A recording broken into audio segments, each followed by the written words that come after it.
applaudir le monsieur qui travaille ici. Un mercredi soir dans un petit théâtre parisien. Des crayons en bois. Venu profiter d'un spectacle comique, le public partage une certaine insouciance 10 ans après les attentats.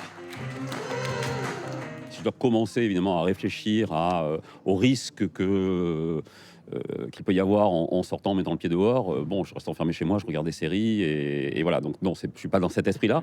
Mais pour autant, oui, bien sûr, j'ai la mémoire de ça et j'espère que évidemment, ça va pas recommencer. J'ai des enfants qui sont jeunes, qui prennent beaucoup les transports en commun.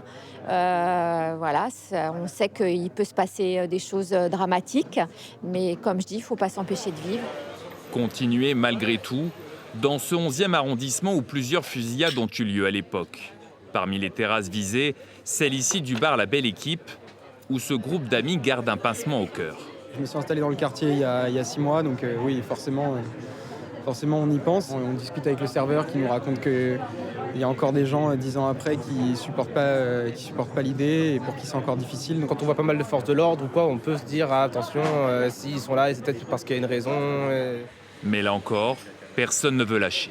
Chaque année, il y a des commémorations, donc on a cette petite piqûre de rappel qui vient là, hein, qui pique un peu, mais bon, c'est la vie continue.